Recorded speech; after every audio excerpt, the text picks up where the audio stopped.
we are ready. Great. Do you like my poster? I think I do. The only thing is, though, I didn't notice that you put her face on Indy's face. I just realised you put all the faces are her. Look, it's of course. Because she's the only person that matters, right?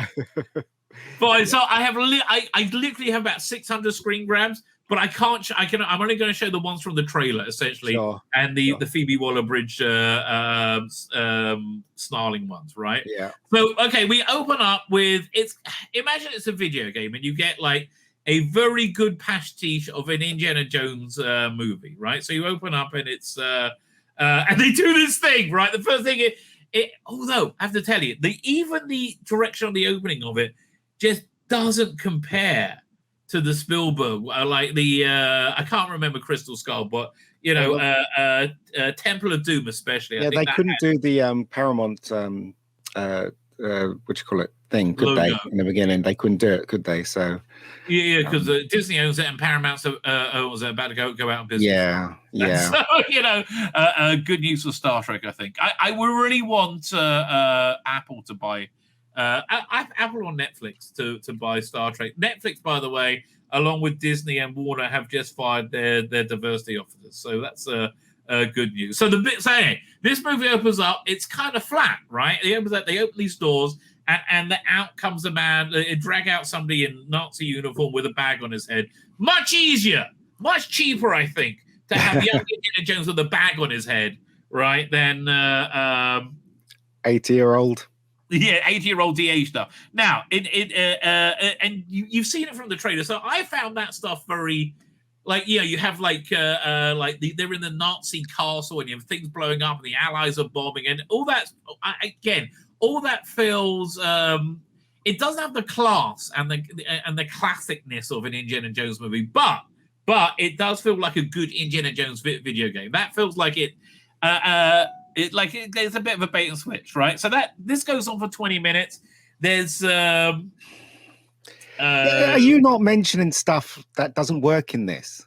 Or I'll mention everything that doesn't work. But the thing is, even though the first 20 minutes was okay, it was just okay. But did you not notice that even John Williams was just playing the soundtrack from Last Crusade? Yes. It sounds like it was. I believe you, but no, it sounded like somebody had a John Williams soundboard. Yes, rather than John Williams was like, because what's the point? It's derivative shit. The whole thing is derivative shit, right? Why would anybody put any trouble into it? I think to make John Williams shine, that the movie has to. It has to inspire, and this movie doesn't inspire at all, does it? Right, but okay. My big complaints with it are in the first 20 minutes, right? Other than mine's is. What? Even though, all right, so the first 20 minutes, even though I like the first 20 minutes, it didn't feel like an Indiana Jones film to me at all. Do you know why? No, it didn't have the class. It wasn't. No, it wasn't. It didn't have the class, Rabbi. It was because it wasn't directed in the style that Spielberg directs the Indiana Jones. Okay, so that I didn't notice. Could you elaborate? For instance, all right, let's go back to one of the worst Indiana Jones films, Crystal Skull. When we first see Harrison Ford, what do we see? We see the car boot being opened. We see the hat being thrown out. We see somebody getting thrown out. Then we have the shadow on the car where he picks up the hat. Right, he built it up. The way they introduce. Layer. So Spielberg is still giving us the 40s way, with the shadows on the wall and stuff like this. This was just like an action film.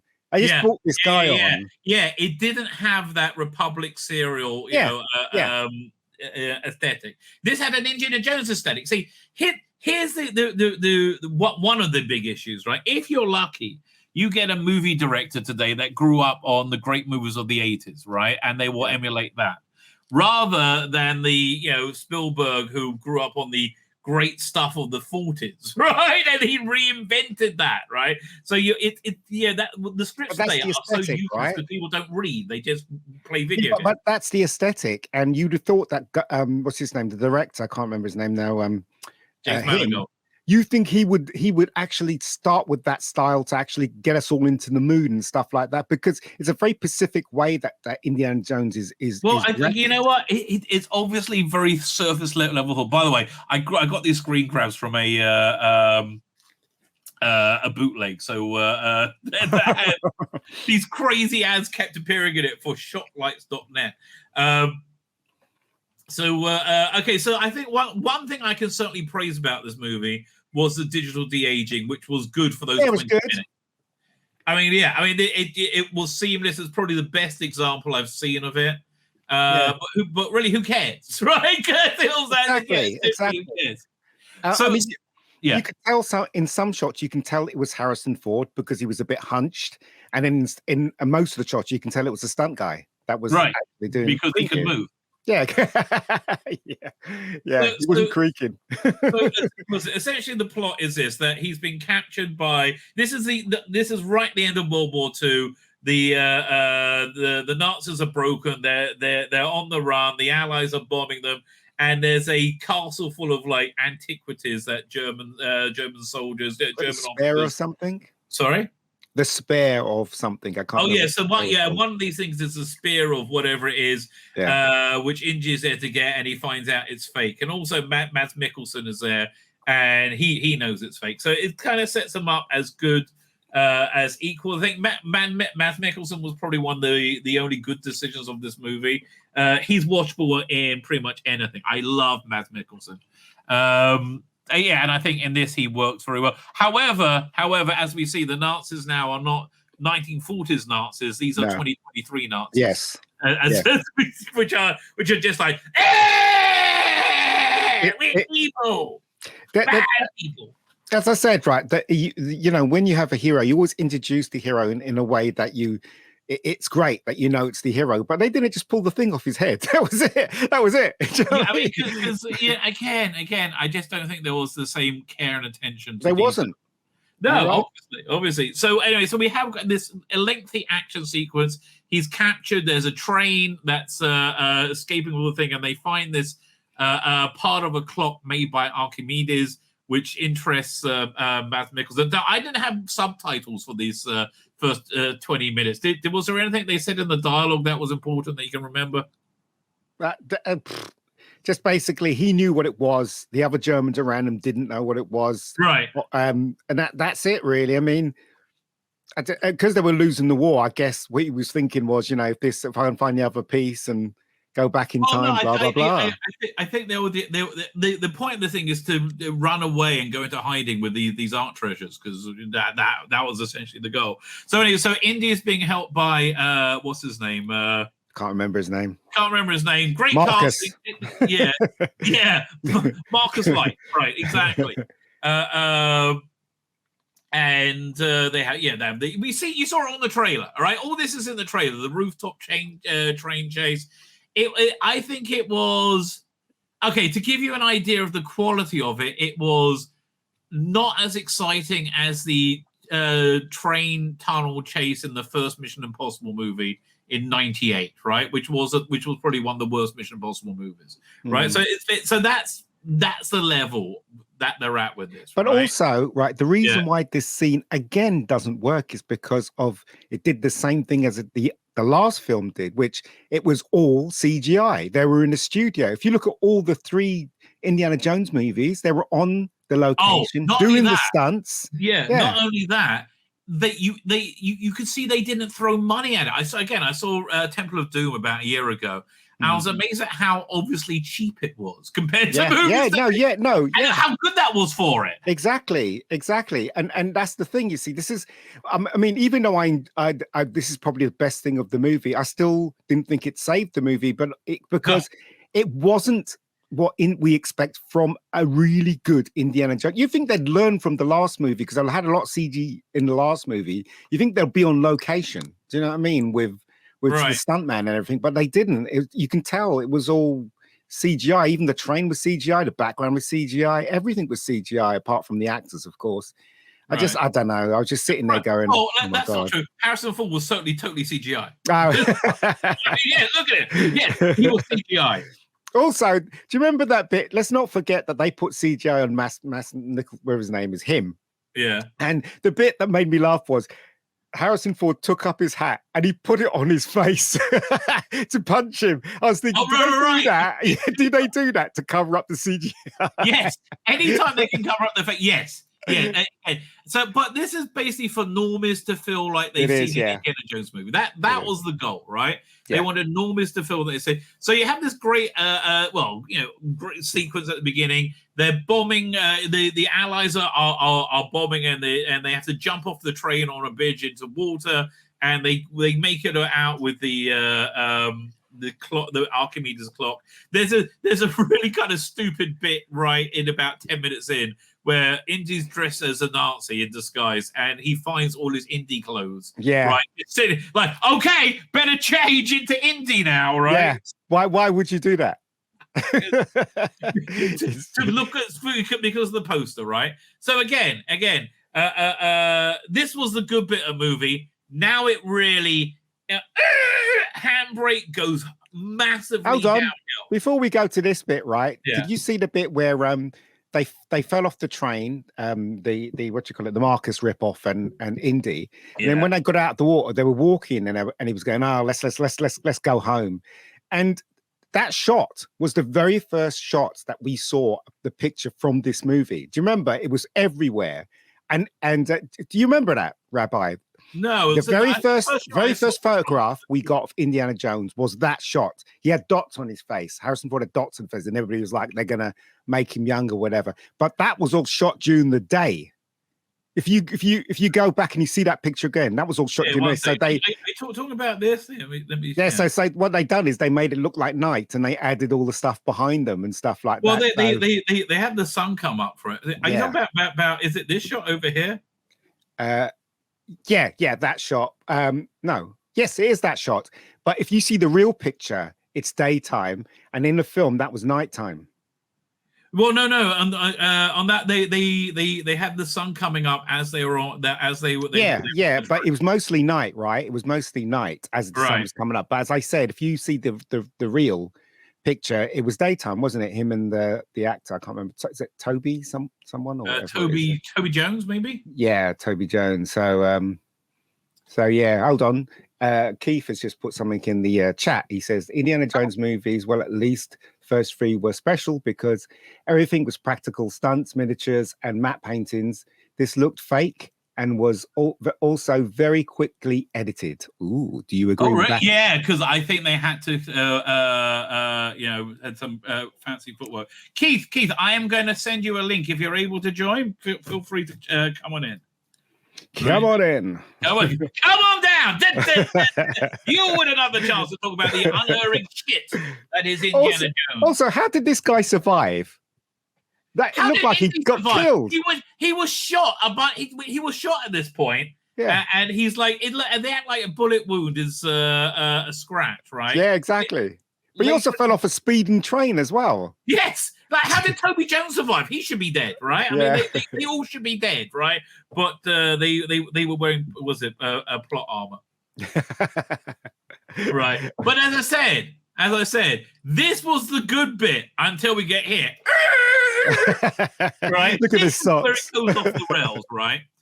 So, okay, so I use the example of there was a Doctor Who episode, Jodie Doctor Who episode called Rosa. Yeah, you probably saw it, right? Gold. So only when you really look back, and you have to look back in hindsight, and if you know about critical race theory, that you can understand why that none of the plotting adds up in that episode, because they set everything up so they can make it a treatise on race theory, right? Yeah. That's like, so this is exactly the same thing. So Indiana Jones in his twilight years, this shouldn't be where he ends up, in a shitty, tiny little apartment in New York, half naked, humiliated, miserable old man and alone. So we saw this in the trailer, although in the trailer they had different music. It starts off with Sympathy for the Devil, but in the movie it was Magical Mystery Tour, I think.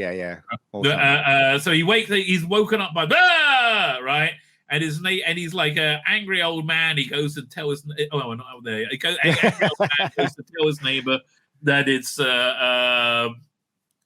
you know, to show. But here's the point: Indiana Jones should be living in some villa in Florence or somewhere as a guest of a sultan for some with Karen Allen for some you know, that's the retirement he should have had, and that's where he should have been in his life right now. This is nothing less than an absolute hatred of the character, and the absolute hatred of the character is a hatred of the society that the character was born from. It absolutely hates the Western world. It hates American values. It hates family, and it wants to show you that everything is always bad. This is the best you can hope for, right? To be shitty and alone, right? So it's dour and it's miserable, right? I don't know.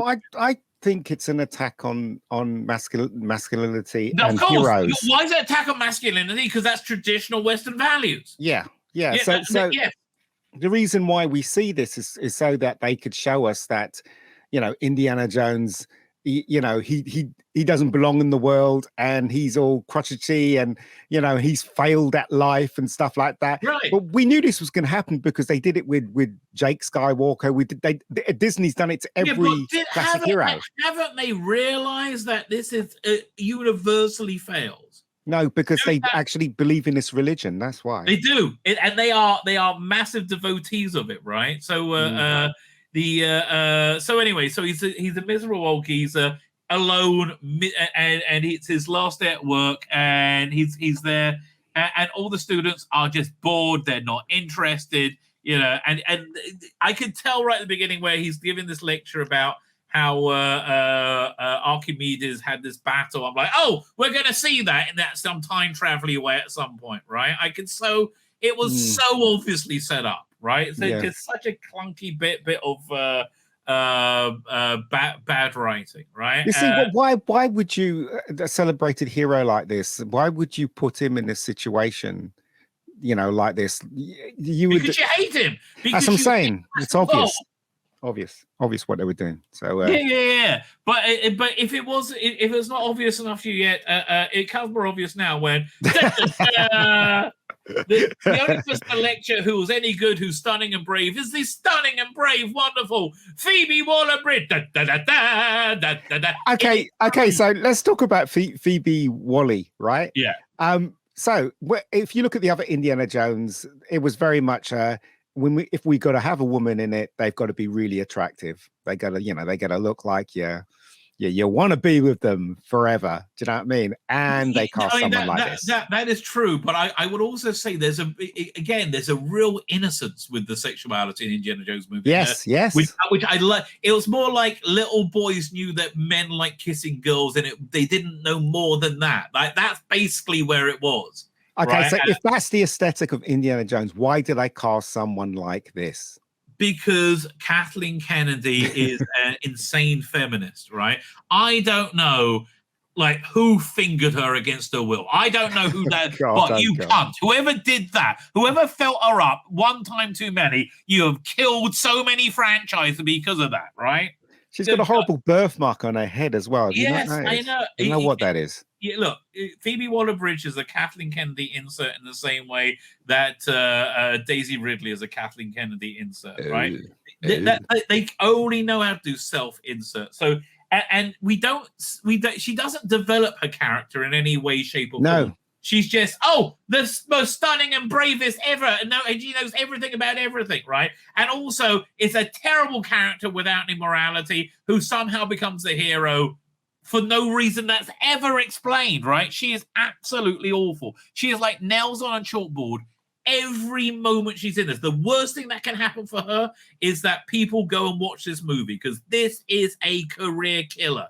Any normal person will see her and go, I'm not seeing that shit. Well, what I don't understand is that she gets Indiana Jones almost killed twice. Yes. You know, if I was Indiana Jones and the next time I meet her, I wouldn't be discussing. I would have punched her in the face, and then I would have had a discussion. Do you know what I mean? Right. That's what you would do. That's what any normal person would do. Because if somebody tries to dump you in a spot where you could get killed, you wouldn't be talking to them civil, like, would you? You'd be literally No, you going, wouldn't what be the like, hell "Oh," you and doing?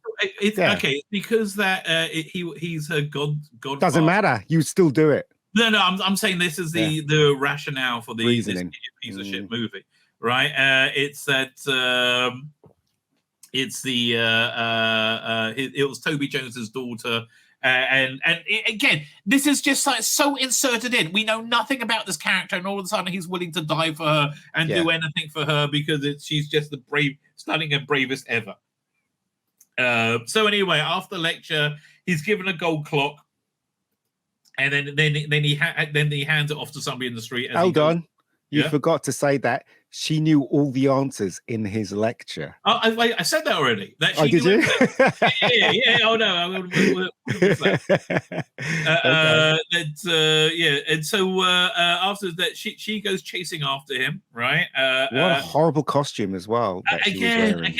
And they so firmly believe this is the launch of an incredible new action adventure series. Do you think this ended? The original ending was her becoming Indiana Jones. Probably. It feels like it does. It feels like that was the point the script was trying to get to, right? And then it would have not worked, but made sense in some way. Yeah, as I said, right, I don't see how they could see that people would want to go and see a film with her in it. When I was in the cinema, there was someone behind me saying, "Oh, just punch her already." Somebody in the background was saying, "That's what I'm saying." Yeah, that's what I'm saying. The worst thing that can happen with Phoebe Waller-Bridge is people go and see this movie. Thankfully, it's tanking in a way that is so delicious. Oh man. The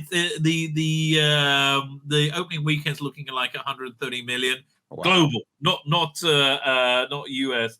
They're going to get a 70% drop off because it's a piece of shit, right? It's going to get. I haven't seen The Flash, but I imagine The Flash is better than this. I think. No, it's not. It's basically on the same level. Oh really? Oh, yeah. Well, I'm going to watch it in 2 weeks when it comes on stream, or a week when it's on streaming, right? When it's on digital, which this will be as well. So. But yeah, so I reckon it's making 130 this week. Next week will be lucky to make 40, right? And then week after that, forget. I think 200 is what they're looking at for this. 300 budget that they're admitting to, plus another 150 for marketing. When I was watching it, right, my head was saying things like, why didn't they have short round in it? Why couldn't have this character been short round? We're going to get, because they had another short round in it. They had short round in it when trying to establish Phoebe Waller-Bridge's shitty character. But wait, yes, we will get there. We will get there. We're not up there yet. So there's the first complete thing that makes no sense whatsoever. So also following Indy is this black woman, right? Yeah. And so they're following him, and so Phoebe Waller-Bridge finally makes contact, and again she has this smug shit-eating grin through the whole movie, right? That I don't know if she was thinking that I will that I am going to take over and destroy this franchise, and I'm going to enjoy it, or this was just her acting. It just feels. But what about Harrison Ford, though? How could Harrison Ford? He says that he loves this character, right? And it's obvious that he does. Harrison Ford must be really freaking stupid to read this script or whatever version he read and goes, "This is okay."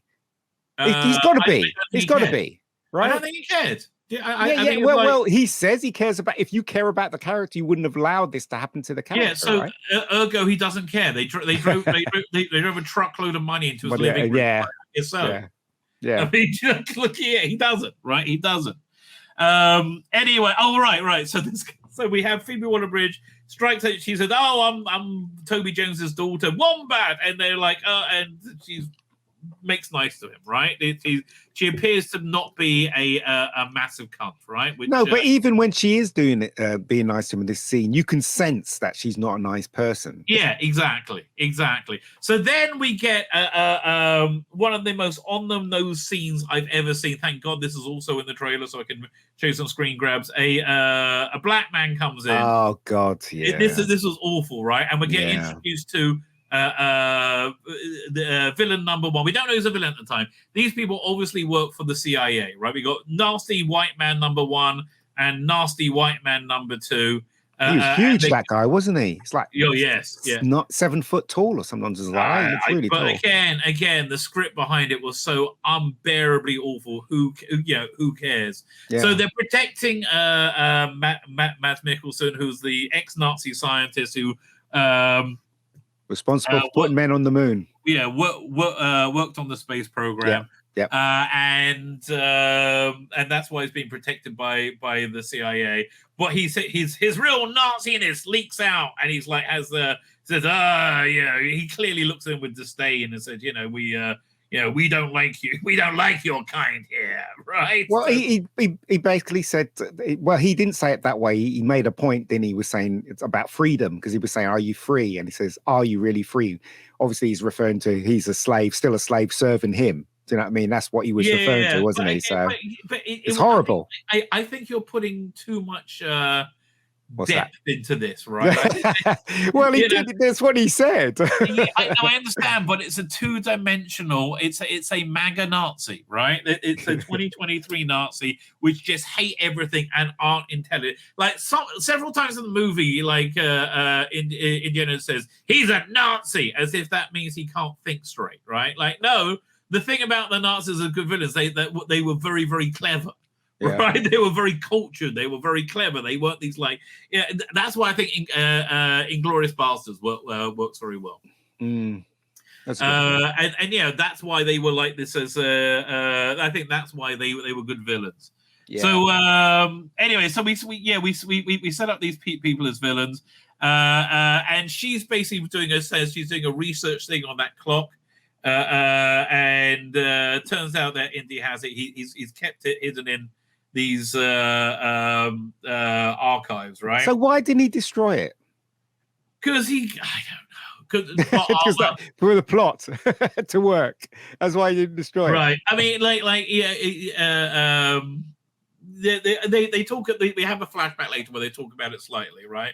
And we get to see this thing again. So it turns out that she knew that he had it all along, and she was conning him to get to it, right?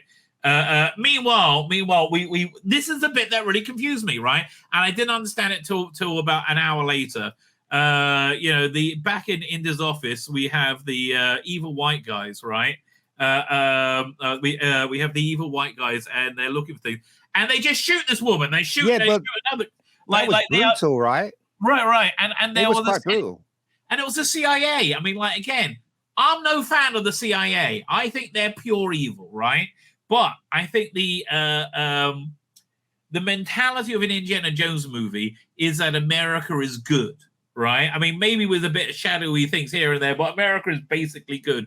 Making the out and out villains straight away, I found very confusing. This is Mangold here, right here. This is what it is, right? So basically, Spielberg would never have a brutal scene like this, because it was very brutal. If you look at the other Indiana Jones films, it doesn't have anything as quite. I mean, yes, we have violence and hearts being pulled out, but it's all fantasy violence, exactly. Right? But this is real, right? It's nasty. Right, it's not where Indiana Jones hasn't been a nasty, and it's a nasty experience. So to cut to the chase, we work out what I work out later is these people and the evil Nazi scientists are working together, because these are 2023 Nazis. These aren't just German Nazis. These are MAGA Nazis, and this is exactly what Mangold and Kathleen Kennedy think of the 70+ million people who voted for Donald Trump.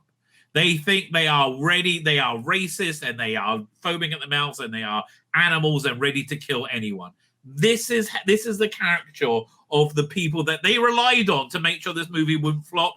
This movie is gonna, and I hope it takes down Disney with it, right? What would a dissolved Disney look like? I guess they'll have to break it into different companies. But do you think Mangold was implicit in this, though? Because on reports recently, it's like he doesn't want to be involved anymore. Maybe he was pressured into. Now he's seen it's a shit show. Of course he does. Yeah. So that's what I'm saying. But the thing is, though, you would know it was a shit show when you're making it, because no, they're in the cult. They're all in the cult. You reckon right? Mangold's in the cult? Yes. Oh, okay. Yes. Okay. Absolutely. To make this again, to make these villains like these MAGA villains, and they do everything other than put on a red hat, right? These are pure MAGA villains, 100%, right? It's completely what what's saying, and I just found it really really disgusting, right? It's like this absolute hatred and disdain for what the audience that you want to squeeze money out of. So anyway, so these people have been set up as villains after like killing everyone. Kill her. And killing defenseless old lady. Meanwhile, Phoebe Waller-Bridge then steals the clock and screws Indiana Jones up in the archives. Sorry, yeah. She screws Indiana Jones, locks him in with the killers. Right. They could shoot Indiana Jones at any moment, which let's face it, it's horrible. Shit, right? She could not give a shit if that happened. Right? There it is. She's like, "Oh, hey, I got it. Sorry, I need it." Yeah. So following this, there's a chase scene, and there's a few images of her like running, and like she's a protagonist. She runs really badly as well. Yes, but I'm also thinking, why do I give a shit about this person? Like, I don't care. I hope she gets caught, right? I hope she gets caught by the bad people, right? Why would I give a shit about her, right? And the smiling little cunt. I mean, I just, why?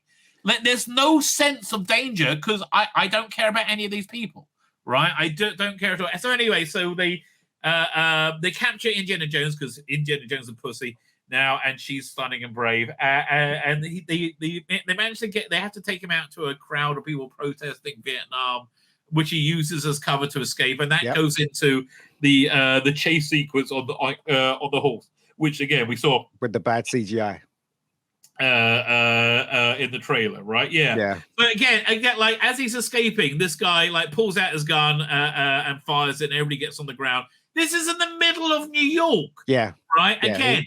Yeah. MAGA villains have to be idiots. Like, bloodthirsty idiots, right? So so we have this chasing, and it's boring. That's the weird thing, right? This chasing goes on and on and on. But that's the thing, you see. That's what I would say that's wrong with this film, is that it doesn't have the style or the finesse of the other Indiana Jones movie. Even the action was bland. It was there, but there was nothing special about the action at all. Action, right?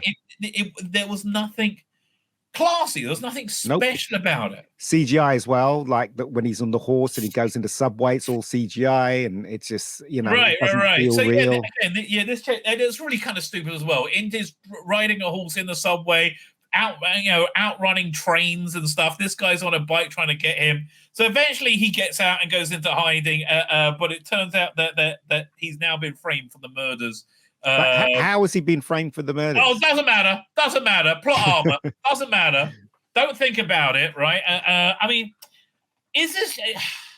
I was going to say this job is designed to be watched while you're getting a blowjob, because that's the only way.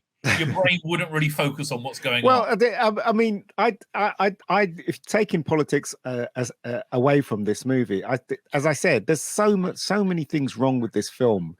I mean, the biggest crime of this film is not only Wally Bridge; it's also the way it's been directed and the way it's written. That is the thing that really kills this film completely, for me, anyway. As an Indiana Jones fan. For Phoebe Waller-Bridge to become the hero, right? It's Phoebe Waller-Bridge's movie, right? It's 100%. She's the only one with an arc in this movie. She's the only one with agency, right? And that agency is reasonably moronic, because there's somebody who shouldn't have any agency, right? So anyway, Indy he escapes. Away. Sorry. He escapes. Indy escapes on a horse. Indy escapes, and so does Phoebe Waller-Bridge. But yeah, Indy she does. Is saved by, now we meet Salah. This is also annoys the shit out of me as well, right? Another man, sad old man, living in a shitty little apartment in a shitty little life. We find out that Indy was responsible for getting them from his country and getting them into this country, don't we? Towards the ending. Yeah, but like it's no, this was in this scene. Yeah, right. It's and it's again, These are heroes, and they're just being torn apart. He should be a proud Arab man in Cairo, like on an estate, right? That's where this character, that's his trajectory of this character should have ended up.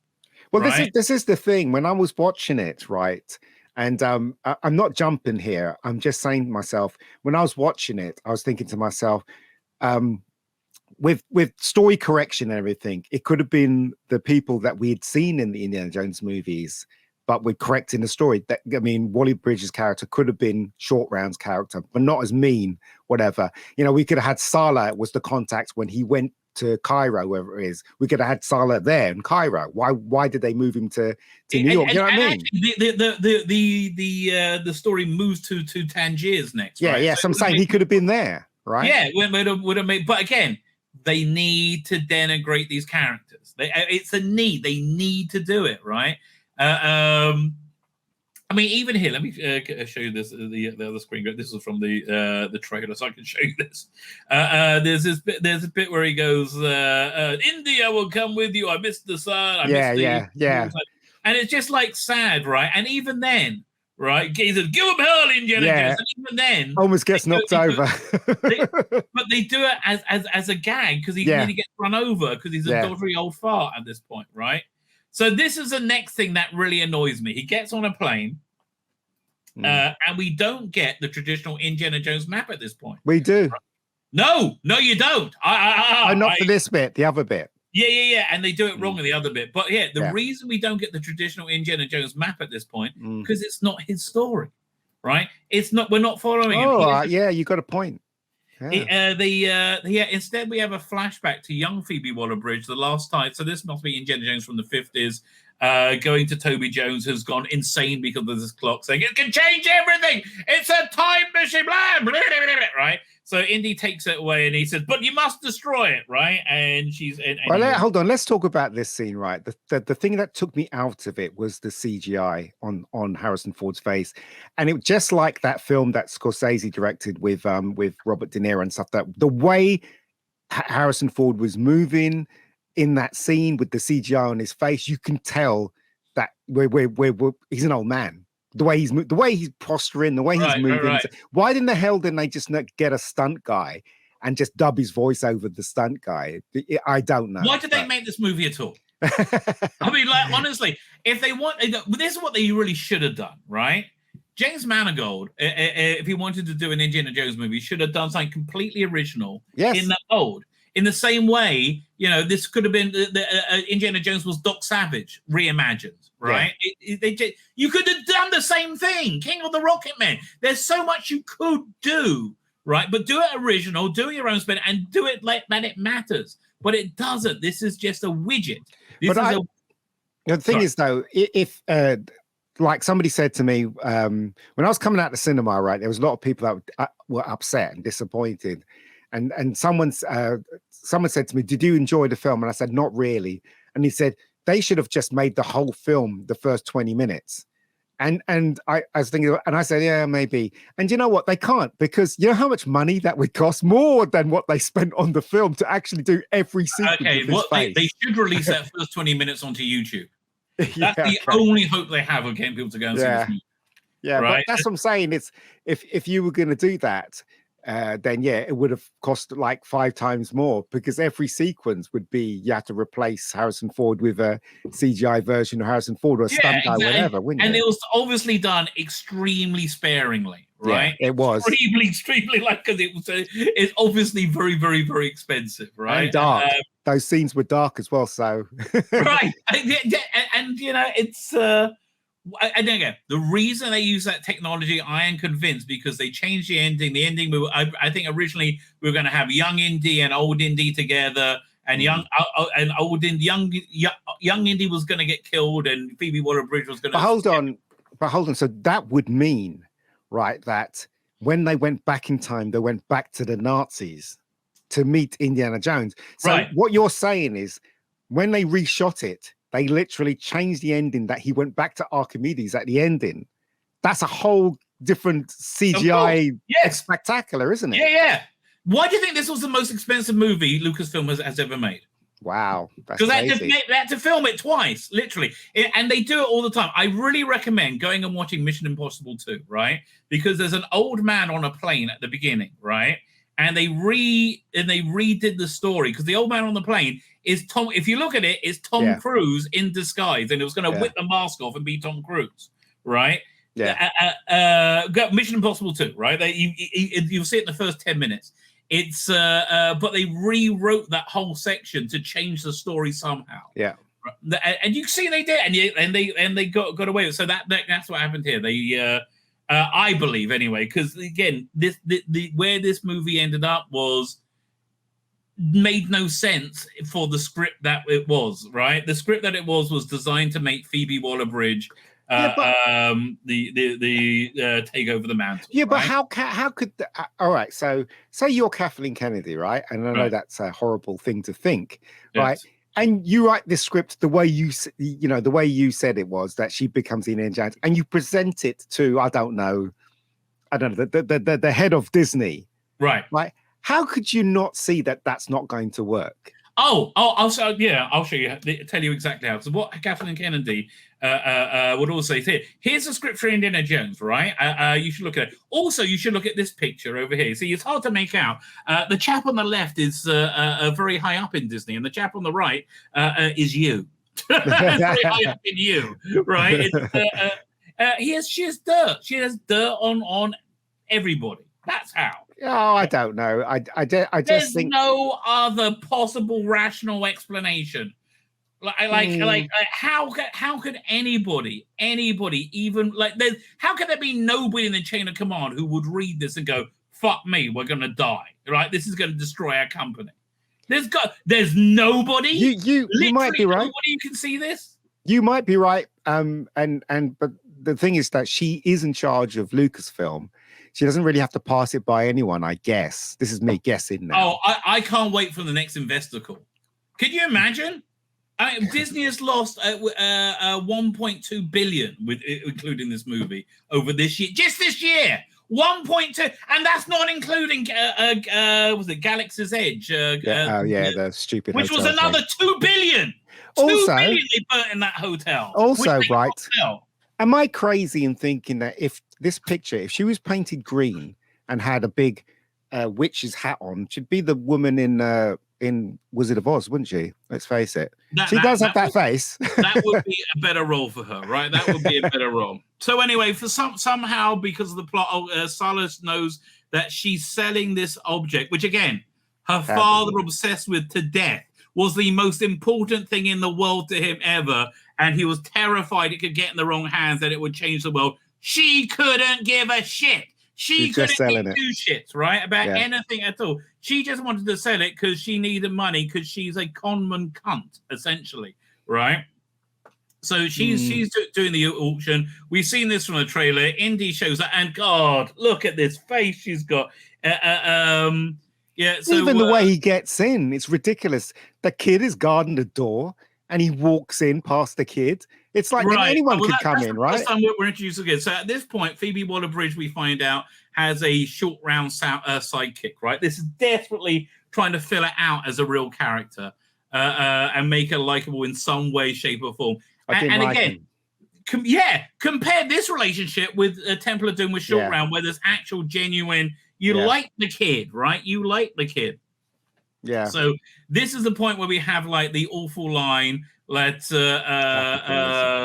the Indy stole it from the Voller, from Mads Mikkelsen, and she stole it from Indy, and she said it's capitalism.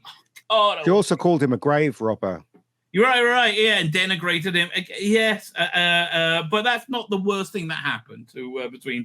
That happens right at the end, which he talks about a lot. And again, like who thinks this is a face that anybody wants to see for anything? Like it's insane. It's absolutely insane. So this is the. Hold on. So let's stop here, right? So we got Short Round. If you look at Short Round, he's a very cute kid. You know, he's quite young. He's very young. In fact, I think he was like, what was he? Was 6 or 7 when he made that movie?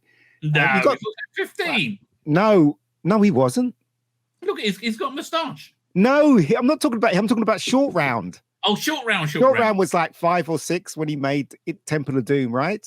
Right. Yeah, so he was quite cute and he was very funny. With the card scene was quite funny. This kid, I'm sorry, but why? Why would you cast a kid like this? You would because maybe you put literally no thought into anything. it's ridiculous. How old is this kid? 16, 17 maybe? Something like that. And he was irritating as well. He was very irritating. Yeah, again, you're Phoebe Waller-Bridge's sidekick. That's not where you want to be in life, mate. Right? That's not what you want. You don't want to say, I'm Phoebe Waller-Bridge's sidekick. That's yeah, exactly. So wait, we also have this other really weird bit. Let me change the slide so I can show you to this other thing. So then, okay, so Mads Mikkelsen gets the clock, right, which he can destroy the world with, like literally bring back the Nazis, bring back Hitler with, right? So they got to chase after them, but beforehand, the police come and get them, and Indy's like, oh, wait a minute, just put the guns down, everyone, it's okay, and they do, and they go away.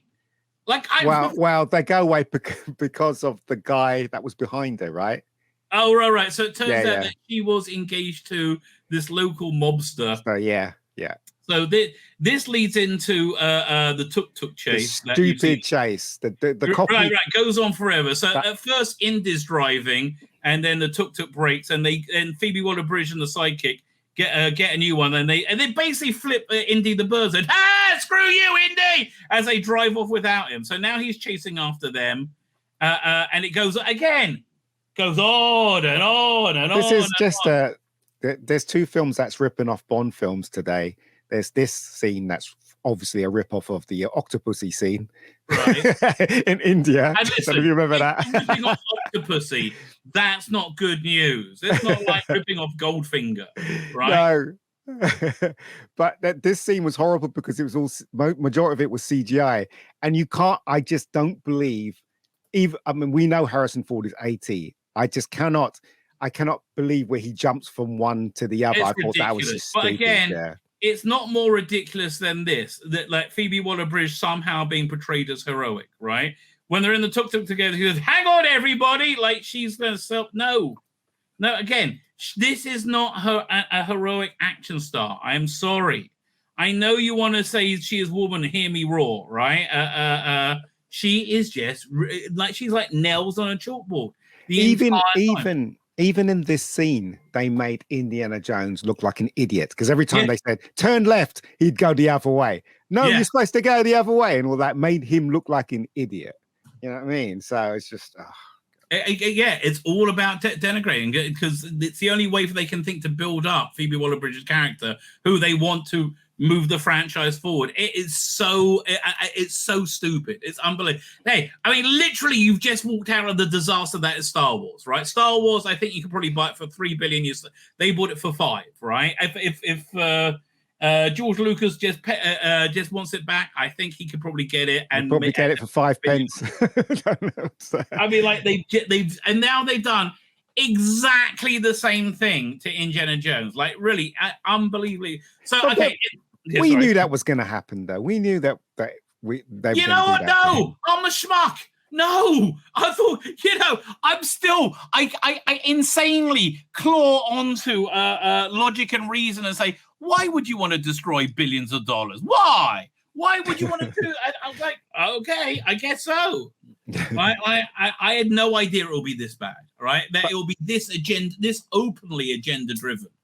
It's funny because they try every trick in the book to disguise the stunt guy that jumps in for Harrison Ford, shooting into the sun, so he would just get silhouettes of him and Wally Bridge and the stunt guy that for the boy and all that rubbish. It's just it's so obvious that's what they were doing.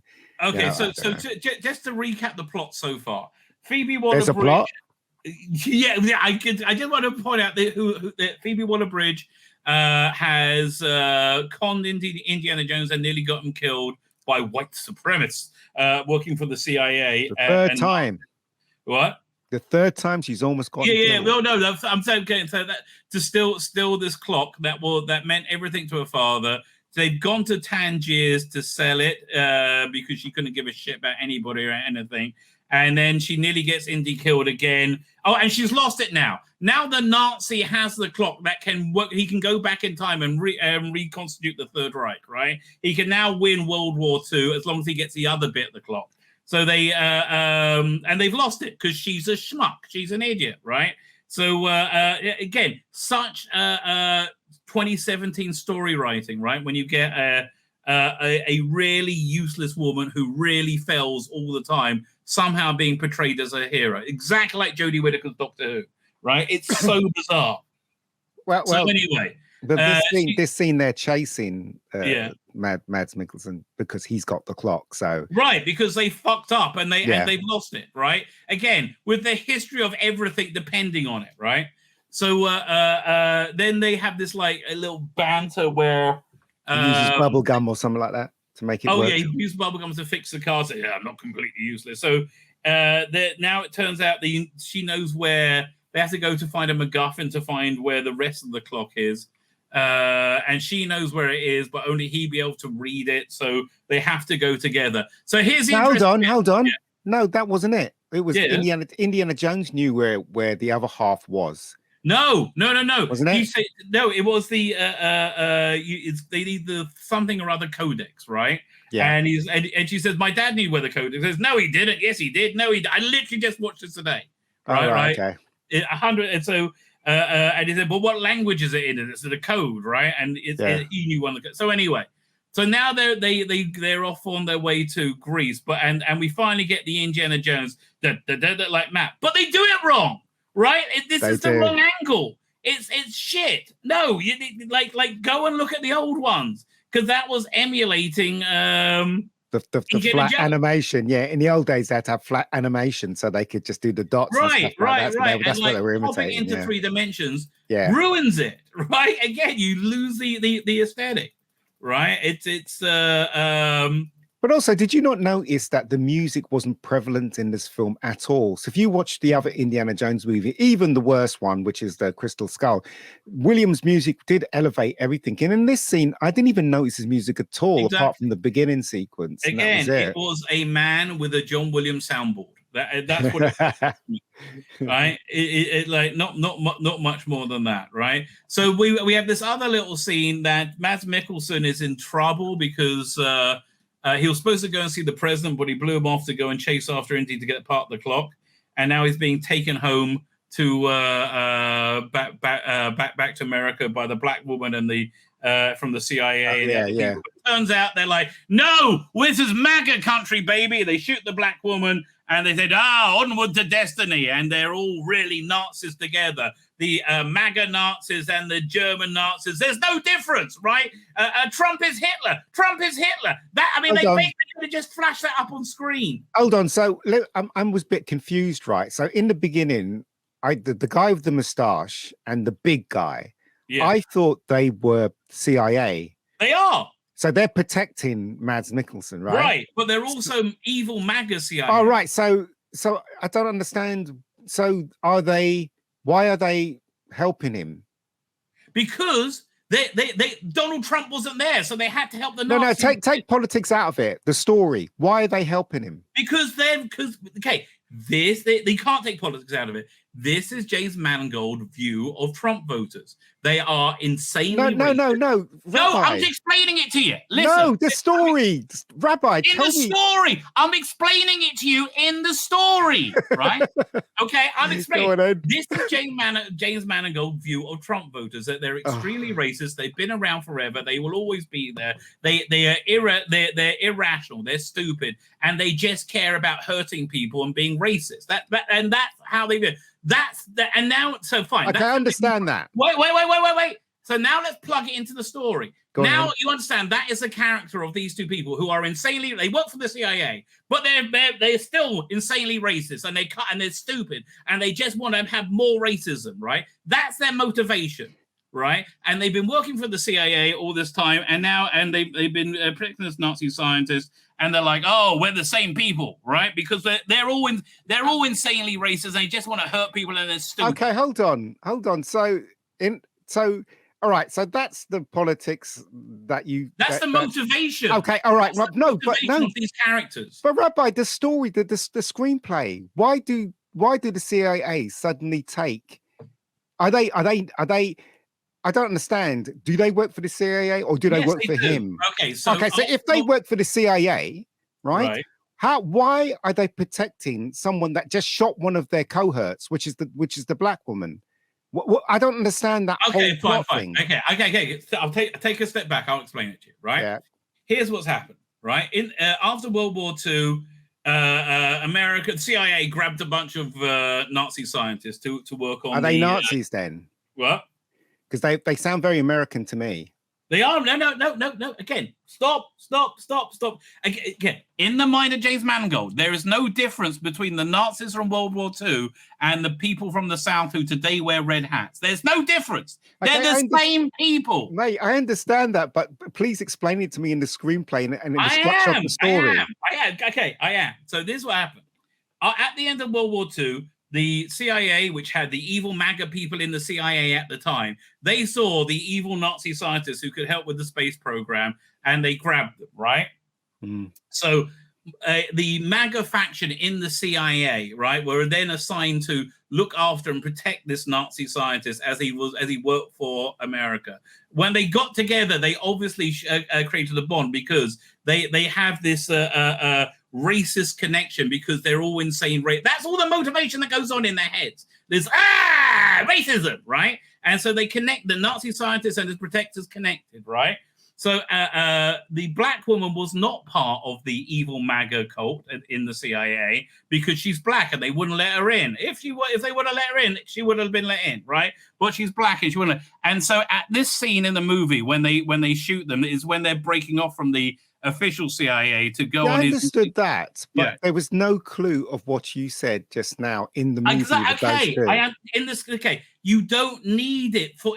I'm trying to. Explain I understand, but that's bad script writing, though, isn't it? No. See, in their mind, it's obvious that they made them look like MAGA supporters. That you don't need. Yeah, I know. I understand, Rabbi. I understand that, but what I'm saying is that in the screenplay there was no way to indicate that. Why they took his side. Oh, no. Okay. I bet in the screenplay that it said they described them as MAGA. That if they were live today, they would be voting Donald Trump. I bet it said that in the screenplay. And that's all the motivation and explanation you need. They're like, oh, of course. I'm telling you, this is how their minds work. They're mental. Well, anyway, carry on. Okay. Fine. So where are we up to? So now they go to Greece, and they have to get there before the Mads Mikkelsen because that's where the boat is buried. Yeah, the Indy boat, has an old friend that's a diver, Happens and so they go on a this is Who's like the a actor? video. I have no idea. He's a famous actor. Isn't he really? Isn't it Antonio Banderas? That's Antonio Banderas? I think so. It's Antonio Get Banderas. out of here. I couldn't tell. Yeah, I don't know. Maybe I'm wrong. I think it's Antonio Banderas. Here, 1 second. So we get this is the sexiest the movie gets at this point, right? Which here, I'm showing you the screen, like this is literally it, right? Oh, that goes straight into the spank bank. Absolutely, right? What's that thing on her head? It's a mole that she won't remove because she is woman. Hear horrible. Me roar. Right? And so again, now we're into like real video game territory where they dive down to get the secret thing. Yeah. I'm on the wrong one. Sorry. They dive down to get the secret, to get the thing that shows them where the other half of the coffin, right? Yeah. But they come back up. Mads Mikkelsen has found them. And they're on the so they just get away. Indy's shot, I think. No, he's not shot at this point. They just managed to get away. And Indy works out that it's actually the tablet they find is actually a wax, and he burns it away, and it's got a disc inside that explains to them where they're supposed to go. But all the time we have Phoebe Waller-Bridge gurning to camera, going, look at me smugly, I'm the bestest ever, right? This is what This is what the entirety of this piece of shit movie was, right? I am not exaggerating. Was so much of a sneering, a smiling of Phoebe Waller-Bridge as she wins the day, and she's the only one with any agency. There is nothing appealing about this character whatsoever, and played with like nails on a chalkboard. Right? Well, she's a horrible character. I mean, we've up to this point, she's almost got Indiana Jones killed 3 times. She literally gets his best friend killed. Yes, through her actions. And Indiana Jones is still trying to wombat and all that rubbish. Yeah, and you'd think you'd punch her and throw her off the boat, wouldn't you? You'd literally punch her. Look, if you were at a party with Phoebe Waller-Bridge as this character, you would just get the fuck out of there. You wouldn't talk to her. Like again, she's awful. She's really well. I'll tell you exactly who she is. She's an affluent white female liberal, one of the awfuls. This is the demographic for who this movie is for. Affluent white female liberals, right? That's who it's for, and that's why she's the star of it, right? So now they go to another. Like I fell asleep at this point, right?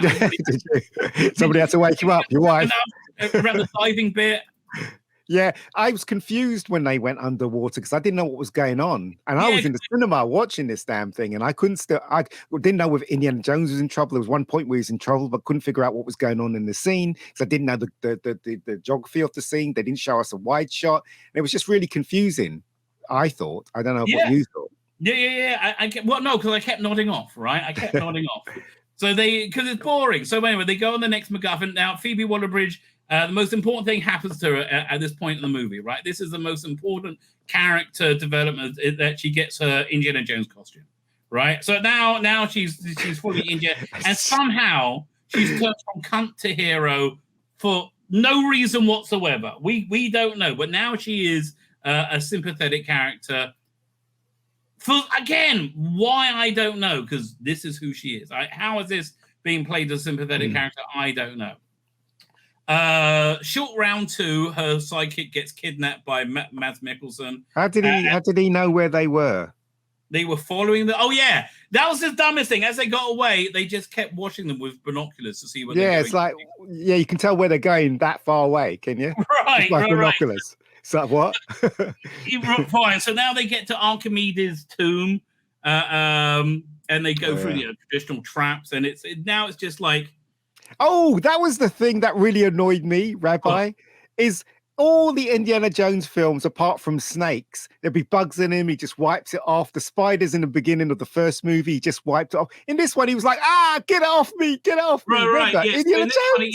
We basically, as I said, we get into Indiana Jones karaoke, where there's lots of these creepy callers, and Waller-Bridge freaks out during it, and so does Indy. So does Indy. Also, in the dive sequence, there were these giant eels that looked a lot like snakes, so it's supposed to scare him.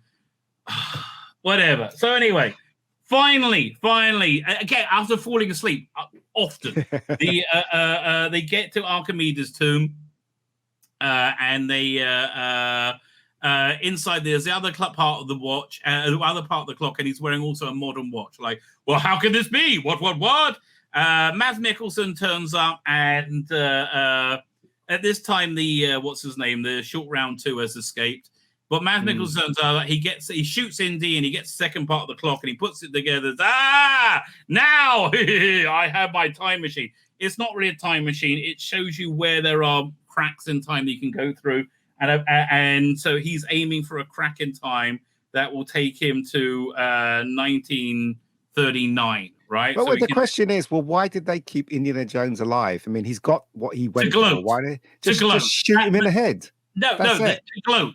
He wanted him to see that they bring him, and so he can see. Right. Yeah. They brought him alive. So now it gets really stupid. Right. They go to an airfield because there's a rift going to open up any moment now. Like again, these rifts happen randomly through space and time. They just happen to find one that's going to happen in the next 5 minutes. So they're going to fly into it, and they all dress in Nazi uniforms. They go on a Nazi plane, including the evil CIA white supremacist MAGA men. Right now, they're in Nazi uniforms, and they're like, Oh, I feel so at home in my Nazi uniform.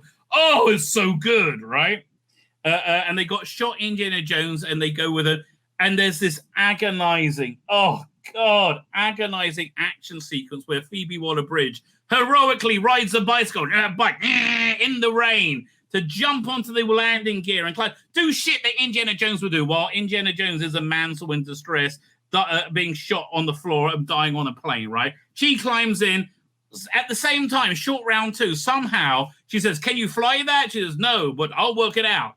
He works out how to fly, he breaks into a plane, hot wires it, and follows them, right? Yeah, Stupid. that made no sense. It's so dumb. It's so fucking dumb. Well, you do have the scene that foreshadowed it when she was trying to sell the half of the clock thing, and he was talking to a pilot, remember, and he had all these cups in front of him. He said, and he was like, oh, if I turn this way, will it fly up? And the pilot was going, yes, it'll fly up, but you lose that. Do you remember that scene? I remember a bit when I was asleep. So it foreshadowed that he was practicing how to fly, and so he gets into a plane and he can fly the plane, which is stupid and dumb. But it's not just fly a plane. They fly. So they get to they see the rift, and then Indiana Jones is like, in a clearly reshot moment, says continental drift. Oh, he didn't. Archimedes couldn't know about continental drift, so therefore we're not going where you think we are. How he worked that out, I don't know. Right? I think it was because of the stuff that was moving on the ground. Magnets, to do with magnets or something like that. Yeah, he worked it out. But okay, so now it gets really dumb. Right now it gets really dumb. They fly through the rift, and also short round 2 flies through the rift, and there's a pilot was sleeping in the plane. He just wakes up. And they all fly through the rift, right? And he's like, at last, 1939. Now I will kill Hitler and win World War II. Right, and it turns out no, they're not there at all. They're in Archimedes' time in the battle they talked about at the beginning. And the MAGA Nazis are so evil. They just open the window and start firing at the Roman siege. Why would they do it? It's stupid, isn't it? Why would they do that? It's so painfully stupid, right? The plane eventually gets taken down by trebuchets and spears or some shit. I don't know. But hold on. But it wouldn't even reach the plane. Do you know how high that plane was? I know. It just didn't make any sense. We have more of that coming, right? We have more of that coming. So the plane crash. Oh, but there's a little bit of foreshadowing when they find Archimedes' tomb. There's a frieze on there which has these birds, and Phoebe Waller-Bridge notices it, not Indy, because she's a hero. Of course not. It says these look like propellers. So the plane crashes and Indy jumps out. We saw that in the trailer as well. Indy jumps out with Phoebe Waller-Bridge on the parachute, and they float down. Mads Mikkelsen and evil MAGA Nazis have a really uninspiring crap death that was completely inconsequential and didn't really do anything at all for anyone. Right? It was really, really, really, really underwhelming. Right? Yeah, it was. Archimedes finds him, and he takes the watch, which he's buried with, right? And he also has the clock. So then Archimedes goes and finds Indy, and he sees the parachute, doesn't he? So basically, he follows the parachute. So they come out, and they see. And then he follows and he finds them. So and he finds them. And again, I didn't have subtitles for this. Their dialogue. Well, basically they chat, and he was saying, are you from the future? And he says yes, and he says it works, and then he's like, what is it? Take the machine, because Archimedes offered him, and he said he didn't want it. He wants to stay. And Phoebe Waller-Bridge is going, you can't. So now we get into the big, I think the worst part of the movie, right? The bit where you will see Phoebe Waller-Bridge for literally ever, right? So Indy's like, this is my dream. I'm living in history. I'm dying, and I'm witnessing history. I have nothing. I have nothing to go back to. By the way, if they had given Indy the proper life that he should have, but like he was living in a villa in Florence with Karen Allen, right? And he had a good life. Then it would have actually had a lot more stakes for him to leave that life to go and be Indiana Jones for this last mission. Then it would have meant something, right? But no. You do realize that this, so they had 3 endings right? Right. One was the ending you described, right? Right. I can't remember what the other ending was, and this is one of those endings. Indy was meant in one of these endings. Indy dies right here, right, on this one, right, and I think that would have made a lot more sense, right? No, it wouldn't. It would have been sad, and it would have been horrible. But it would have fit the rest of the movie. It would have fit the tone of the movie. Yeah, but well, it would have been crap because we don't want Indy to die. Yeah, right? That's why you got the ending that you got in this version, where they just dragged in Karen Allen. Wait, we're not there yet. So anyway, so Indy's like, no, I've got nothing to go back to. I just let me die here. And then Phoebe Waller-Bridge is like, no, we need you. And eventually, she just punches out Indy. Yeah, she does. It's disgusting. Next thing you know, he's waking up and he's back in his shitty little apartment in Manhattan, and you got Phoebe Waller-Bridge smugly smiling. I saved you. Oh, I saved you, Indy. You saved me for what? My life is fucking hell, right? And then Karen Allen shows up. Karen Allen shows up in the same freaking thing she was wearing in Raiders of the Lost Ark. Why would you be wearing the same thing? For God's sake! They reenact the love sequence they do there. Was just it was ridiculous. So much simpler, more innocent. And it ends up with Indy and her kissing and pulling back. And again, in their shitty little apartment. I hate this ending for Indy, right? While Phoebe Waller-Bridge grinning a fucking face off at how this fucking ending was ordered by the guy at the head of Disney. Yeah, because he saw the original ending, he hated it, and he said, "You better fix that ending." And this is them fixing it with Karen Allen. I know. He had a good ending. This is the better part, right? Again, this grinning, teethy face of doom is the less shitty version that we got, right? And this ending's crap as well. Fine. So anyway, so at the end, she walks off, and then she says, "Oh, I can't wait to go do the sequel." And they walk off into Manhattan. Salah shows up, and he's obviously going to be in. Got his kids. By the way, her character's name is definitely designed to be on movie posters. Was it Helena Shaw? Helena Shaw in the Temple of Doom, right? It's got the same beats to Indiana Jones. It's got one less syllable, but that's basically what Helena Shaw, right? Indiana Jones has got the same ring to it. So they walk off in the sunset, and then as the titles start playing, you see the hat being hung up at the end at the end of the movie. And then at the very end, you see a hand come and grab the hat. But I don't understand it, right? None of the Indiana Jones films has this Laurel and Hardy ending with the circle and stuff. None of those films have. Why have they put it in this film? I have no idea. Because who gives a shit? Right? It's like nothing matters. Who gives a shit? Why? I don't understand the ending. One second. Colin Archer brings up a very important point. Go on in. How did they get back to the present? So here's the thing. Yeah. When they come through the time, this is a really dumb part. When they come through the time rift, right? When they come through the time rift, they are at the top of the stratosphere, and the planes just go in free fall because they can't until they can pull up again, and then they can gain control. But they clearly they're in a teeny tiny little Cessna, that could never reach that height. It could never reach. They come. The ref's going to close. We got to go back quickly. They could never reach that bloody height in that teeny tiny plane. It's ridiculous, and they don't explain it because it's just stupid, right? The whole film's stupid. It is. Helena Shaw and the pointless cash grab. I go ahead and make a Helena Shaw movie. Right, I would love you. This is never going to happen. Never, ever. Of course, it's not going to happen. Also, right, as I said, right, Indiana Jones is iconic. He wears the hat. He has the jacket. He has the whip. What does she have? She has platform shoes, flares, and I don't know what else she's wearing. Do you know what I mean? How are you going to make this woman iconic? Because she's just sassy. And ready. She's not attractive. She doesn't have the bumps in the right places for the kids to look at and the dads to like. That is even better, right? That's even better for Kathleen Kennedy. So here, let's look at the box office. This is delicious, right? This is one of the greatest things of all time. They're doing slightly worse than the Flashes right now. So.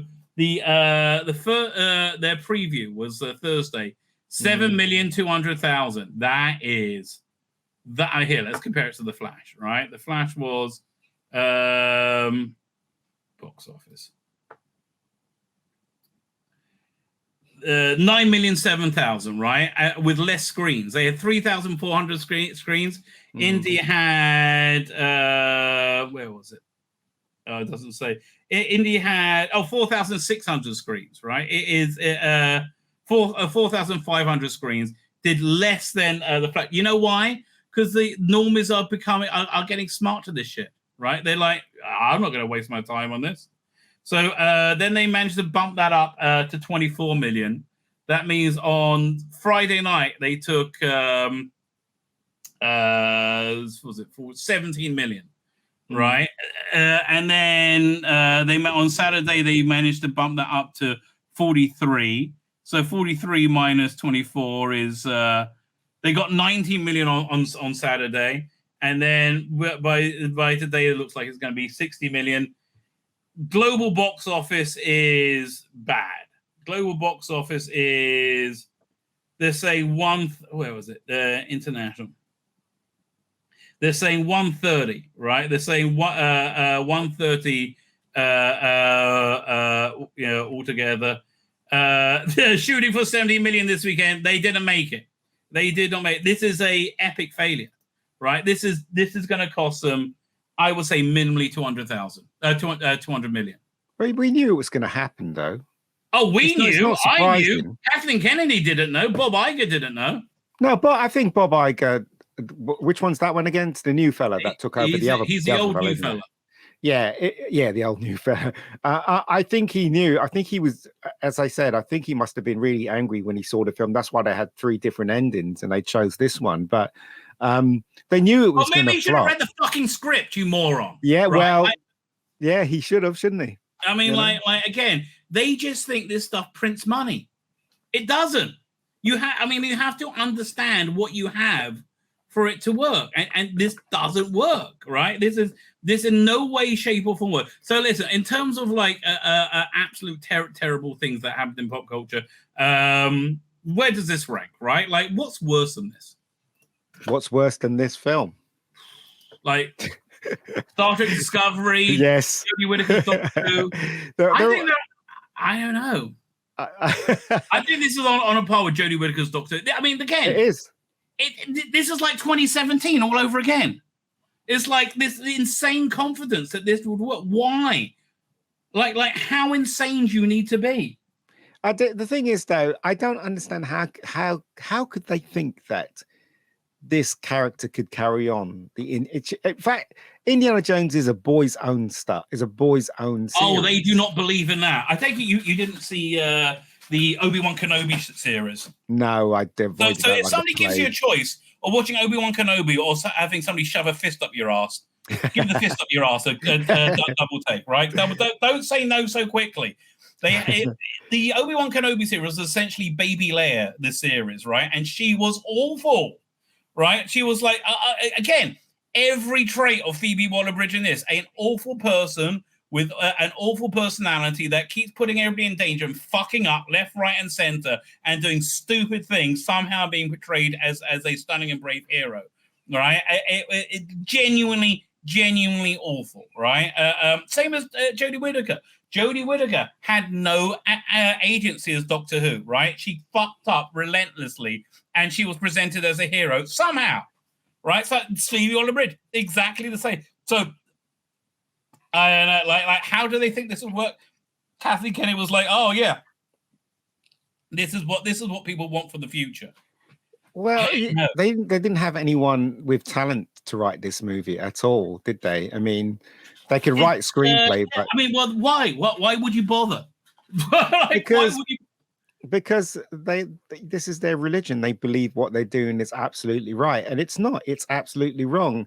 I remember so I was having a discussion with someone, and we're talking about how females are taking over movies and stuff, and they're not portraying them right. And this guy said to me, "Well, we've had years of male heroes." What does that mean? Yes, we had years of male heroes because that is what we're hard-won for. No, hold on. So he goes, "We've had it's the women's turn, right? They've been shitted on for the last X amount of years," and I'm like, okay, so let's just put this in context, right? So if you've been shitted on, why would you want to be like the people that shitted on you? Wouldn't you want it to be better? Wouldn't you want it to be equal? I You know, have that's no the problem with right thing to racism as do, long as they're right? doing it. But obviously not. You know, they think they've got the right to destroy our male heroes and destroy our iconic characters because they're male. The only thing they're guilty of is that they're male. So, Yeah. and that's what they did. They destroyed James Bond, and they're probably going to cast a black eyed James Bond or even a woman. I am actually. You know what? I think we might be safe. I'm going to tell you why. I think end of days, baby. Like we got about a month and a half to go, right? I've been saying this for 2 years, right? More than 2 years. I've noticed, and I was a bit dodgy after the Jewish New Year, which is in September, where like everything seems to be like just stuck, and we could be in this evil realm for 1,000 years, 100 years, how long God thinks, right? I noticed a pendulum swing at Christmas, right, which is a Kabbalistic energetic time for energy, and it's growing in intensity. It's growing in intensity. It's growing in intensity. We're reaching this point on Thursday. No, on Wednesday, Thursday, called the Jewish month of the date is going to be the 17th of the Jewish month of Tammuz, which begins a 3-week period of again an intense energy shift, and I think it's going to burn a lot of stuff away. Right? I think I think we're going to see real, genuine, world-changing things happen before mid-September. Right? So I think as long as they don't announce a James Bond before then, we should be fine. Right? We should be fine. But I mean, there's another rumor that Henry might be the next Bond. So fingers crossed on that. Well, that's obviously who they would want to have. They had a story about his audition for when he's going up against Daniel Craig was superb. I mean, look, he was fantastic in Mission Impossible. He was, yeah.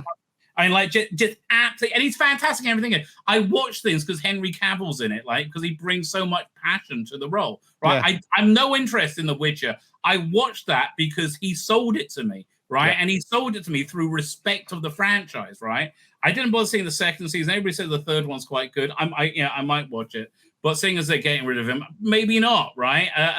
I'm no interest in Warhammer 4K. I will watch a movie with him in because, like, I know, he's kind of like The Rock. The Rock will put everything he does into it, even if it's a piece of shit.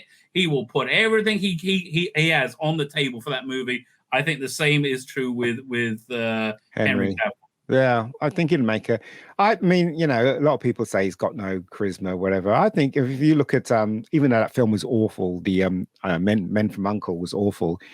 He had a bit of a character, and he was really good in the last. He's got great screen presence, right? Yeah, he was good. I disagree. I think he really. I mean, I think his first Superman movie was one of his weakest performances, but I think that's because they were trying to work out what they're doing at the time. Yeah. Right. I think the best superhero movie ever made was the Zack Snyder's Justice League. I think that was truly epic. I think that was like the Lord of the Rings of superhero movies. But superhero movies are over, right? They're done, right? If James Mangold was smart, he would have taken a smaller budget and done King Solomon's Mines. And done the original, right? He would have done. You may laugh. I saw that a couple of months ago. Oh, right. It's on Amazon. I'm not talking about the Richard Chamberlain version. That one. I saw that one. No, okay. So that's what Indiana Jones was based on. Yeah. The King Solomon's Mines is what who's the character? It's something Alan Quatermain. That's it, Alan Quatermain. Yeah, I thought he was. I thought that film was awful, but Sharon Stone was gorgeous. So there you go. Okay, that movie was awful and an Indiana Jones ripoff, and only was made because of Indiana Jones. Yeah. So much better than this movie. What would you rather see, King Solomon's Mines or this piece of shit? Actually, King Solomon's Mines was far more funnier than I think this it was the humor. A miserable experience. Yeah, it was. Right? It was a miserable experience. Again, dour, depressing, nothing really uplifting about it at all. No arc whatsoever for Indy. His life is sorted out in the last reel while he's unconscious by Phoebe Waller-Bridge, who brings Karen Allen back. It was everything about his life was a failure. And all his friends were a failure. It's it was horrible, right? It was a really horrible. I will never watch this movie again, right? I would watch The Last Jedi before this movie. I think they. So you start from the beginning. I think they cast the wrong director. Even though it doesn't matter what director they cast, they would have been screwed anyway, because KK was determined to make this into a feminist nonsense and denigrate the hero as she always does when she takes over. I mean, it was doomed from the start. The director was probably more apt than the one that they've got to do the Rey movie. That's not going to happen. Yeah. Right. I can't believe that's the plan. Like, and the James Mangold, like, this is a flop beyond flop, right? I don't know how Bob Iger's going to get through the investors call, right? This will probably trigger some kind of revolt amongst the investors to change the board, right? Which has been going on for about 2 years. There's a guy who's been putting together a conglomeration of shareholders to get himself a seat on the board to be able. This is all they need, right? Again, then their investment call this year is going to be a disaster. This next one, they've lost with this movie. They've lost over 1.1 billion, right? The Galaxy's or the Galactic Star Cruiser is closing down. 2 billion cost, right? 2 billion cost, which they can't recoup, and it's a peak. Have you seen that hotel? Yeah. It's like you don't even get a room without your kid. You're paying $6,000 for 2 nights. You're in a fucking room with your kid. You can't even get your leg over. Really? Like at $6,000 a night, I want some mummy and daddy time, right? That's what I want. I will just. It's been said. There's no windows as well, isn't there? Yeah, I don't think there's any windows. No, there's any windows. This is what they should have done for a Star Wars hotel. It should have been based on a crash Star Destroyer that was repurposed by this planet for tourism.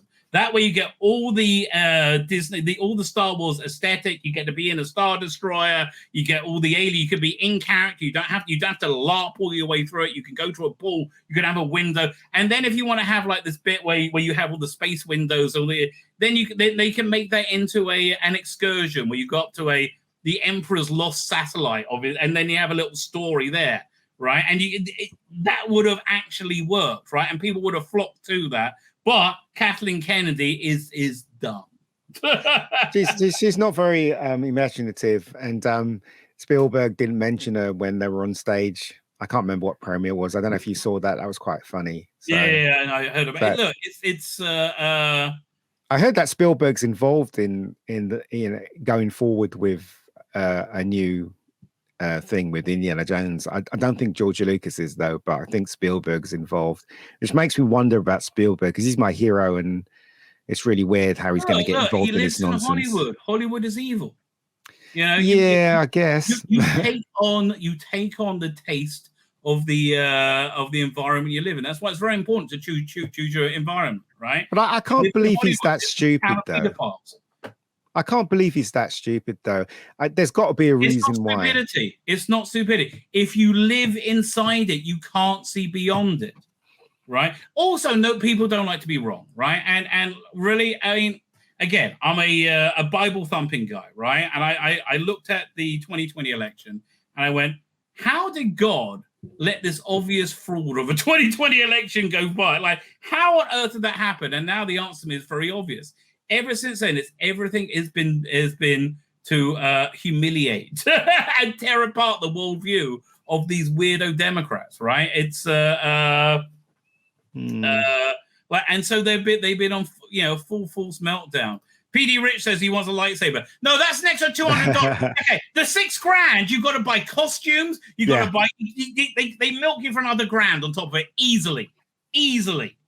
Unbelievable. And nothing connected to any of the original Star Wars either. Yeah. Which who on earth would you think would be interested in that, right? It's absolutely insane. Here, let's look at a few indie headlines, which is indie headlines. Indie headlines. Harrison Ford claims Phoebe Waller-Bridge's character teaches Indiana Jones how to love and laugh and live again. Oh, No, for she God's doesn't. sakes. Like, that was the last scene where she made and Kim. Who thought this would work, right? Indiana Jones and Dial of Destiny star Phoebe Waller-Bridge saying punching out the titular hero was glorious because it was so funny. It wasn't funny at all. No one laughed in the cinema. It was heartbreaking, right? Yeah. It was like you're giving taking away a dying man's last wish because you know better, right? Because you could, yes. Oh, It shouldn't have been in that situation in the first place. None of it should have been. Another rumor claims Kathleen Kennedy has now gone from Lucasfilm. I'll believe it when I see it. Yeah, I mean, I think Doomcock and Cameron Pasha is selling that one quite. They say it's rumor, but they seem to be selling it quite strong. So you never know. I love Doomcock. I hope he's right. We've heard this a lot of times before, right? Yeah. Yeah. So they're saying the box office is bad. I think the best they can hope for is 250. Right. I mean, how much was Raiders of the Stark made for? Was it 20 million or something like? No, it must have been more, right? Look, hang on. It wasn't a big budget. It was a reasonable one. Of the Lost Ark budget. What was it? Adjusted for inflation. Let's adjust it for inflation. Yeah. So opening weekend got 8 million. But budget